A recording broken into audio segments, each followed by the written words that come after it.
because, I mean, people look up to you in that light. And I think it holds true to me in our society that we reward style all the time. And Mr. TSU was the epitome of style on our campus. It's a very styleful position. But I think Mr. Brooks did a good job of adding substance to it. So I don't think that he should have been criticized for trying to do more with the position. I think that he should almost have, I don't know, praised, for lack of a better word. Every subsequent Mr. Tennessee State should at least do that. And that was... Do you think students should be allowed to vote on Mr. TSU? I definitely do. I definitely think students should be allowed to vote on Mr. Tennessee State University. I think the pageant should have a great part to do with it. But I mean, it just tells the students what's important. If Mr. TSU does all this, the students vote and then you just throw Mr. Tennessee State under the wayside time and time again. And I've seen it happen year in and year out. So I think this year will be the first year that we kind of make those positions synonymous with equal power. We have a long way to go, but I do credit a lot of that to the work of Mr. Darius Brooks and his colleagues and what they did for that position in the last year. What were the biggest, or I just say, can you throw out the 3 biggest problems with this year's SGA and how you're planning to avoid or redirect those problems under your administration next year? The first problem was that we started wrong, and anybody who knows anything knows that once you start wrong, it's so much harder to get right. And that goes from accountability to articulating the vision for the year to connecting with administration. We started wrong. The second problem was articulating the vision. My freshman year, I hold that administration in a high regard because we did so much under the tenure of Joseph Robinson. But it was clear when we came in what we were going to do or what we were going to try to do at least.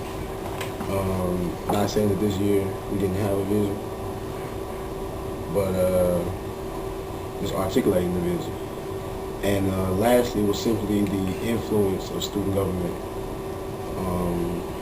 We did a lot of studying of John C. Maxwell. He said that leadership is influence, period. I think that student government has lost its influence in the last 2 years. And I think that can directly be correlated to lack of visibility. If you don't know who student government is, then they're not going to influence you at all. So I think that if we increase visibility, that I have to get some substance behind it to make it very impactful, but I think influence was the last thing. Even administration probably could name it, the majority of student government. So what are your plans to overcome these quandaries? Just basically do the exact opposite. Come in early and let it be known exactly what I want as far as accountability. I'm a firm believer in accountability contracts. As soon as you come in, you sign this, and it's hard in leadership because some people say if you have too many rules and things, then you'll spend your whole tenure being a disciplinarian. But I think I just want to have those signed so that through the year, you know, well, you have in the back of your mind, well, I signed that. Just like with a sprint contract, you really don't want to leave or whatever, because in the back of your mind, you always know, well, I did sign that contract. Articulate my vision over and over and over and over again. I would love for you all to be able to pull anyone from my administration and have the same interview, and they can articulate the vision of student government as well as me, which would be increasing communication, enhancing visibility, and reviving the visibility spirit. Those are the only things that we focus on, period. Anybody that'll be working in your delegation if you were selected as president of the SGA, what kind of connection do you plan on making with the meter in terms of making sure information that you need is out there and that the campus can understand? Will you be working with it? Any ideas about it? Yeah, SGA Corner, I think that came from, I believe that started at the end of Joseph's team, and DJ picked it up a little bit. It has a long history, doesn't it? Yeah, it does. It does? Oh, I knew about it during Joseph's team. I would like to allocate somebody different to write for that corner each time it's done, And then I would like to have someone that's solely responsible for just connection with the media, letting the media know what we're doing, whether it be community service, whether it be recruitment, just so it could be known. So that's probably the way that I keep the meter. I definitely think that the meter is a powerful tool. I think people overlook the attention that students pay to the meter. A lot of people say, well, students don't read, they really don't read the meter. But if you put a controversial article in the media, you'll see just how much that people read the meter. So what standards of accountability are you going to hold yourself to? Like what types of goals have you set that are going to be representative of the legacy that you hope to make? Wow. I eat out the Latham. My standards for myself are synonymous with excellence. I mean, and that almost becomes cliche because, I mean, people say it all the time, but I really feel like I have no other choice. Especially with my aspirations as SGA President, every day that I wake up, it's almost my obligation to do something. I should go to sleep tired every day.